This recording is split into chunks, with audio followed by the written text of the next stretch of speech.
Dhaba style गोभी आलू आज हम बनाएंगे बहुत ही नए अंदाज में, जो आपके घर में सबको बहुत पसंद आएंगे। एक कढ़ाई में हम डालेंगे सरसों का तेल यानी मस्टर्ड ऑयल, और इसके अंदर मैं डालूंगी नमक। इसको अब हम कम्प्लीटली गरम करेंगे। नमक हम डालते हैं ताकि ऑयल में महक नहीं आए। अब ये हमारा तेल अच्छे से गरम हो चुका है। हम इसमें डालेंगे गोभी। गोभी को मैंने छोटे पीसेस में काट लिया है। तो अब गोभी को हम फ्राई करेंगे 7 से 8 मिनट तक, ताकि ये 70 to 80% कुक हो जाए। तो आप कभी भी आलू और गोभी को साथ में नहीं कुक करें, क्योंकि आलू का जो कुकिंग टाइम है वो ज़्यादा है और गोभी का कम। तो आप देखें इस पॉइंट पे इस पे बहुत प्यारा कलर आया है। मैं फोक इंसर्ट करके आपको दिखाऊंगी। ये हमारी गोभी ऑलमोस्ट 70% तक कुक्ड है। अब उसी ऑयल में हम डालेंगे आलू, और आलू को भी अब हम पकाएंगे ताकि इनमें एक अच्छा गोल्डन कलर आए। आप ढक के इसे कुक करें। तो आप देखिए आलू को भी अब हमने अच्छे से पका लिया है। तो इसको भी अब आप फोक डाल के एक बार कंफर्म करें तो ये ठीक है। अब उसी ऑयल में हम डालेंगे जीरा, और जीरे को आप अच्छे से टॉस करें कुछ सेकंड। और अब हम इसमें डालेंगे बारीक कटे हुए प्याज। प्याज को हम 3 से 4 मिनट तक पकाएंगे ताकि इसमें एक अच्छा हल्का गोल्डन कलर आए। तो आप देखिए अनियंस हमारे कुक हो चुके हैं। अब मैंने डाली है अदरक लहसुन की पेस्ट। ये बहुत ही मज़ेदार टेस्ट देती है, तो आप इसको ज़रूर डालें। अगर आप लहसुन प्याज नहीं खाते तो आप ये स्किप कर सकते हैं। तो इसमें अब मैं डालूंगी थोड़ा सा पानी, ताकि भुनने में मुझे थोड़ी आसानी हो। तो इसको बस अब आप कुछ सेकंड्स तक भुनें। अब हम इसमें डालेंगे बारीक कटे हुए टमाटर, उसी के साथ नमक। जब भी आप टमाटर डालें, नमक उसमें डालें तो कुकिंग आपकी जल्दी होगी। तो अब आप इसको अच्छे से पकाएं जब तक जो हमारे टमेटोज़ हैं वो अच्छे सॉफ्ट हो जाएं। तो आप ढक के इसे अब कुक करें। आप देखिए टमेटोज़ इस पॉइंट पे हो चुके हैं। मैंने बीच में इसे 2-3 बार स्टर भी किया था। तो ये कंसिस्टेंसी परफेक्ट है। अब हम इसमें डालेंगे हरी मिर्च, हल्दी पाउडर, कश्मीरी लाल मिर्च पाउडर, धनिया पाउडर और जीरा पाउडर। अब आप इस सब को अच्छे से मिलाएं मसालों को। इसमें मैं डालूंगी थोड़ा सा पानी, और इसको भी अब हम अच्छे से कुक करेंगे। तो मसालों के साथ टमाटर प्याज और सबको कुक करने से बहुत अच्छा स्वाद आएगा। तो अब हम इसे 1 मिनट तक आप देखिए मैंने इसे पकाया है। तो ये बहुत मज़ेदार इसका कलर इसी पॉइंट पे आया है। अब मैं इसमें डालूंगी 2 चम्मच दही। हमेशा दही को फेंट के डालें, और 2 चम्मच ही डालें, ज़्यादा नहीं, क्योंकि टमेटोज़ हमने ऑलरेडी डाले हैं। और अगर आप ज़्यादा दही डाल देंगे तो आपकी जो ये गोभी आलू की सब्ज़ी है थोड़ी खट्टी बन सकती है। तो आप इसको दही डालने के बाद लगातार स्टर ज़रूर करें, वरना आपकी दही फट सकती है। तो आप देखें बहुत ही मज़ेदार बनते हैं। मेरी फ्रेंड की शादी थी, उनके वहाँ उन्होंने अपने यहाँ हलवाई बिठाए थे, तब मैंने उनको ये बनाते हुए देखा था गोभी आलू, और मुझे बहुत पसंद आए थे। तो अब ये बिल्कुल मसाला हमारा अच्छे से भुन चुका है, ऑयल ऊपर तैरने लगा है। मैं आपको थोड़ा स्टर करके दिखाऊंगी। तो ये कंसिस्टेंसी परफेक्ट है। इसमें अब आप डालें गोभी आलू, और अब आप देखेंगे ये अच्छे से हमारे गोभी आलू ऑलरेडी 70 to 80% कुक्ड हैं। तो इस पॉइंट पे ये कुक होने में ज़्यादा टाइम नहीं लेंगे। तो आप सबको अच्छे से मिक्स करें।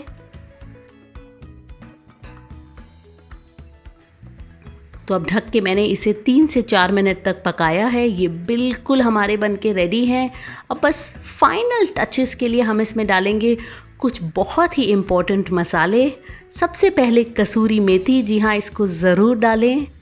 उसी के साथ हम इसमें डालेंगे थोड़ा सा अमचूर पाउडर, बहुत अच्छा फ्लेवर देगा आपके गोभी आलू को। उसी के साथ गरम मसाला और हरा धनिया।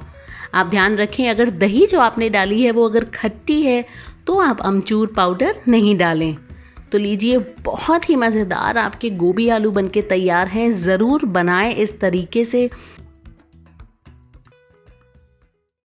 ढाबा स्टाइल दाल पालक हम बनाएंगे बहुत ही इजी स्टेप्स में, और मैं इसमें लगाऊंगी एक स्पेशल तड़का जो इसका टेस्ट दुगना कर देगा। यहाँ मैंने ली है 3/4 कप तुअर दाल। इसको मैंने आधे घंटे तक भिगो दिया था। और दूसरी तरफ है 1/4 कप मूंग दाल, इसको भी मैंने भिगोया है। तो टोटल में ये 1/4 कप दाल है। आप चाहें तो इसमें अरहर या चना दाल भी ले सकते हैं। अब दाल को हम प्रेशर कुक करेंगे। आप दाल को हमेशा सोक ज़रूर करें, इससे कुकिंग टाइम तो कम होता है, सेकेंडली डाइजेस्ट करने में भी ये इजी होता है। तो अब आप इसमें डालें 3 कप पानी। तो रेशियो बहुत आसान है, 1 कप दाल के लिए 3 कप पानी। अब आप इसमें डालें हल्दी और थोड़ा सा नमक। अब हम इसको मीडियम फ्लेम पे प्रेशर कुक करेंगे 3 विसल्स आने तक। तो आप देखें अब 3 विसल बाद स्टीम पूरी निकल चुकी है। और अगर मैं आपको टेक्सचर भी दिखाऊं, दाल का बिल्कुल परफेक्ट है, क्योंकि हमने जो पानी का रेशियो है वो बिल्कुल करेक्ट रखा है। अब हम बनाएंगे इसका तड़का। तो सबसे पहले एक कढ़ाई में हम डालेंगे देसी घी, और घी गर्म होने के बाद आप उसमें डालें जीरा और हींग। इसको अब आप कुछ सेकंड्स तक टॉस करें। इसके बाद हम इसमें डालेंगे बारीक कटी हुई अदरक और उसी के साथ आधा लहसुन। जी हाँ, आधा हम रखेंगे सेकंड तड़का के लिए। तो मैं आपको एक टिप दूंगी, आप जब भी पालक की कोई भी रेसिपी बनाएं या पालक दाल बनाएं, उसमें गार्लिक आप थोड़ा एक्स्ट्रा डालें, क्योंकि पालक और गार्लिक का टेस्ट बहुत बढ़िया आता है। अब हम इसको 1 मिनट तक भुनेंगे। अब हम इसमें डालेंगे बारीक कटा हुआ प्याज, और प्याज डालने के बाद भी हम इसको 3 से 4 मिनट तक भुनेंगे, ताकि प्याज हमारे अच्छे गोल्डन ब्राउन हो जाएं। तो ये दाल पालक में हम जो प्याज है, जो टमाटर है, वो तड़का ज़्यादा डालते हैं, क्योंकि उससे जो स्वाद है वो बहुत मज़ेदार, बिल्कुल ढाबा स्टाइल आता है। मैंने और भी बहुत सारी ढाबा स्टाइल दाल रेसिपीज़ बनाई हैं, उसका लिंक भी मैं डिस्क्रिप्शन बॉक्स में डालूँगी। आप देखें अब ये बिल्कुल परफेक्ट है। अब आप इसमें डालें टमाटर, हरी मिर्च और उसी के साथ नमक। आप ध्यान रखें, नमक हमने दाल बॉईल करते वक्त भी डाला था। तो अब इसको भी हम कुक करेंगे मीडियम फ्लेम पे 4 से 5 मिनट तक, ताकि हमारे टमेटोज़ परफेक्टली बिल्कुल कुक हो जाएं। हमें नहीं चाहिए कि टमेटोज़ के बड़े बड़े पीसेस उसमें आएँ। तो आप ढक के अब इसे मीडियम फ्लेम पे पकाएं। आप देखें अब जो टमेटोज़ हैं हमारे अच्छे सॉफ्ट हो गए हैं। तो ये बिल्कुल अब परफेक्ट है। अब हम इसमें डालेंगे रेड चिली पाउडर, जीरा पाउडर और धनिया पाउडर। ये डालने के बाद आप इस सबको अच्छे से मिक्स करें। और अब मैं इसमें डालूंगी थोड़ा सा पानी, ताकि जो मसाले हैं वो हमारे चिपके नहीं। तो आप तड़के को बहुत अच्छे से पकाएं, उससे जो दाल है उसका फ्लेवर बहुत मज़ेदार आएगा। अब हम इसमें डालेंगे हमारी पालक। ये मैंने पालक को काट के धो के इसमें डाला है, इसकी मोटी डंडियाँ निकाल दी हैं। तो कुछ लोग पालक को ब्लांच करके डालते हैं, बट मेरी हमेशा कोशिश रहती है रेसिपीज़ को इजी बनाऊं, तो इसको हम ब्लांच नहीं करके डायरेक्टली डाल रहे हैं। जब हम इसको तड़के में पकाते हैं डायरेक्टली, तो इसका फ्लेवर और भी मज़ेदार हो जाता है। तो मैं दाल पालक में ब्लांच करना ज़रूरी नहीं समझती। अब आप इसको 3 से 4 मिनट तक ऐसे ही पकाएं। आप देखें पालक हमारी परफेक्टली कुक हो चुकी है। तो इस पॉइंट पे हम डालेंगे हमारी बॉइल्ड की हुई दाल। आप चाहें तो दाल की जो कंसिस्टेंसी है, जो थिकनेस है, वो अपने हिसाब से कम या ज़्यादा कर सकते हैं, पानी की क्वांटिटी को बढ़ा के। जनरली जो पालक दाल होती है वो थोड़ी थिक गाढ़ी ही अच्छी लगती है। अब हम इसमें 3 से 4 अच्छे बॉइल्स आने देंगे। उससे पहले मैं इसमें डालूंगी थोड़ा सा पानी, और मीडियम फ्लेम पे अब हम इसे सिमर होने देंगे। आप देखिए इसमें अच्छे बॉइल्स आ गए हैं। हमारी दाल भी बिल्कुल पालक के साथ मिलके अच्छे से कुक हो गई है। अब हम इसमें डालेंगे हमारे बाकी की मसाले।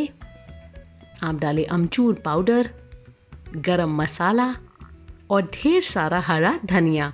इसको अच्छे से आप मिक्स करें। उसके बाद हम बनाएंगे इसका सेकंड तड़का। जी हाँ, ढाबा स्टाइल दाल पालक में सेकंड तड़का आप ज़रूर डालें। आई प्रॉमिस आपको बहुत पसंद आएगा। तो अगर आप कंसिस्टेंसी देखें इस दाल की, ये बिल्कुल परफेक्ट है। सेकंड तड़का के लिए एक पैन में हम डालेंगे 1 टेबलस्पून देसी घी और 1 टेबलस्पून बटर। जब ये गर्म हो जाए आप इसमें डालें जीरा और इसको आप कुछ सेकंड्स के लिए भुनें।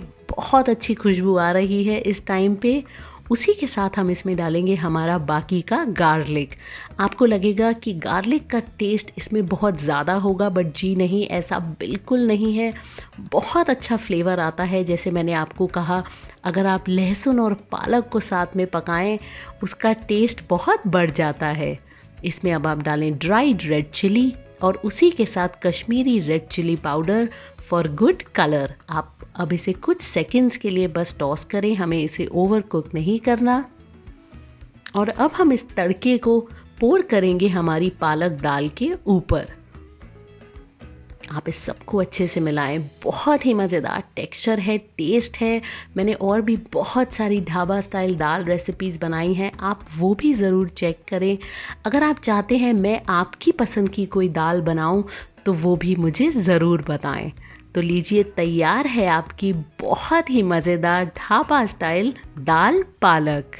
अगर आपको आज की रेसिपी पसंद आई है तो मेरे चैनल को ज़रूर सब्सक्राइब करें और बेल आइकन को दबाएं, क्योंकि आगे भी मैं बहुत सारी डिलीशियस रेसिपीज़ आपके लिए लगातार लाती रहूँगी।